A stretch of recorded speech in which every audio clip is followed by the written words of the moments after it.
Hello, friends and fellow model enthusiasts. You have joined me for an all-new edition of Diecast Emporium Military Mondays, brought to you by my friends at smallscalehobbies.com. Be sure to check out the website you see in front of you, smallscalehobbies.com, for all your military scale model needs.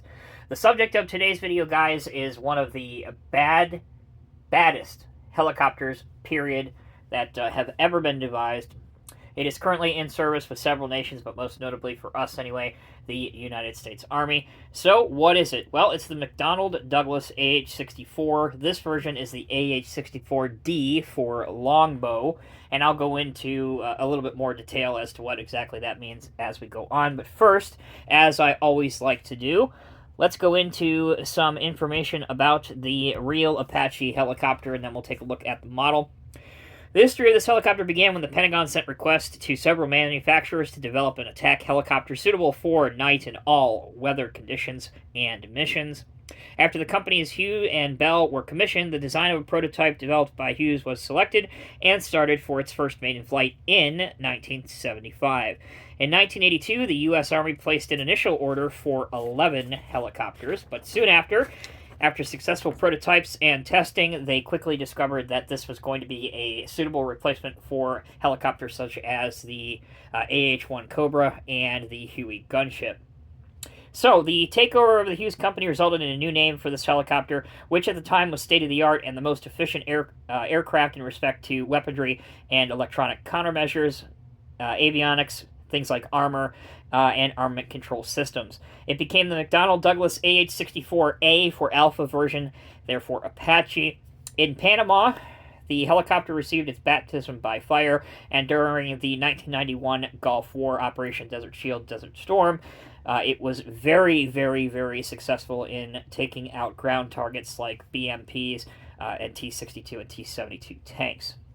The armament consisted of an automatic cannon, a 30 millimeter automatic cannon, which you can see right here under the nose, and also a wide array of mounted weapons. So these that you see right here, these are 275 rockets.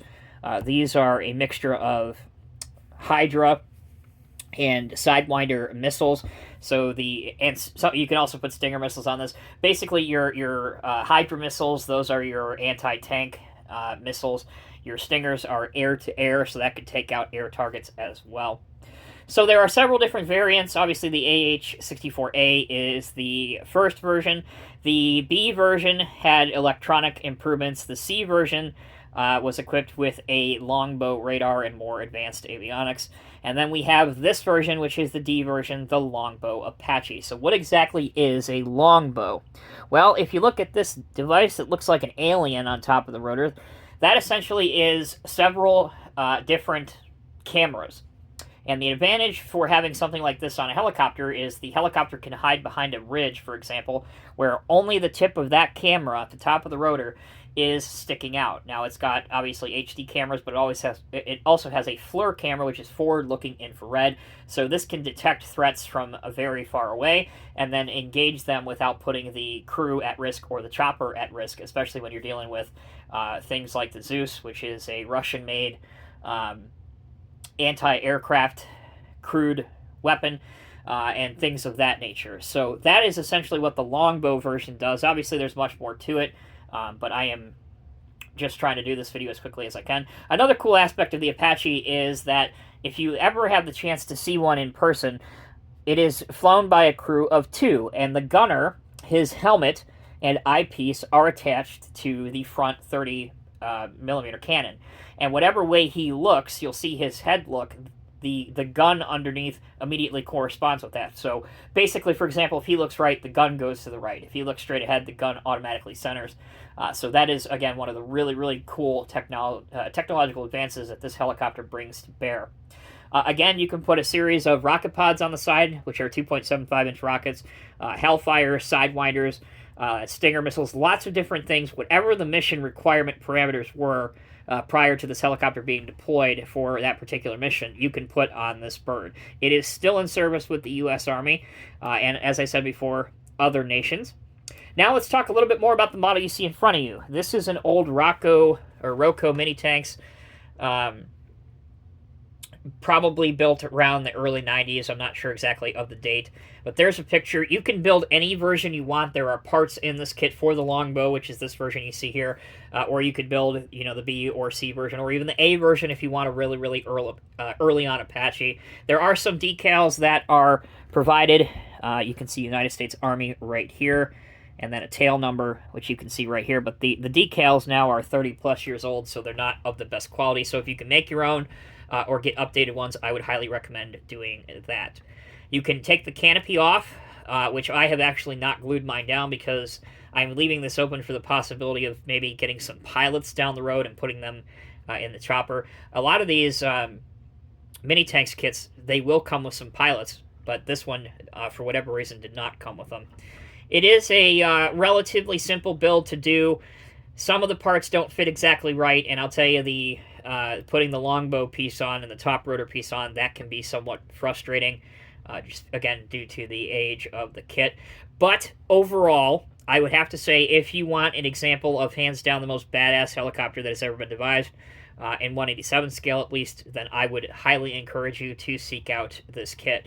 They do have, as I said, several different weapon options that you can put on the wing mounts. And again, it's important to note that if you don't want the Longbow version, you can have just the regular version. I did spray mine in a more accurate color than what the plastic model came in. And then I decked out the wheels with some black rubber, did a little bit of work on the rotor blades, and some work on the rocket pod so that the front-facing parts are black, like they've been smoked out and used repeatedly. All right, guys, that'll do it for this review. I know it's a really quick one this week, but again, a fun kit. The Roco MiniTanks 718 is the kit number. Here are the instructions before I sign off. I probably should have done this earlier. Anyway, there's the decal layout. Probably can't see that well. And then here's the instructions. We're going to move this very carefully out of the frame. So we'll put this back here. So you put basically the two sides back on after you do the interior. Then you put the wings and such on. That's step 1 and 2. Then you go on to putting some of the different avionics and camera equipment on, the canopy on. Then you move to the underside where you do the landing gear, the 30 millimeter cannon chain gun, the rear landing gear. Then this is your blade layout if you want to do the standard blade or if you want to do the Longbow option. And then you finally end up with the last step, which is assembling everything, putting the finishing touches on, and then obviously choosing your weapon array, whichever way you would prefer. Now we are done. Thank you all so very much for watching. I'm very, very passionate about attack helicopters, and this is certainly one of the coolest models as we zoom out just a little bit that I have in my collection. They are pretty hard to find now, but they're out there if you'd like to add one. Thanks again for watching. Until next time, take care, be well. I'll see you in the next review.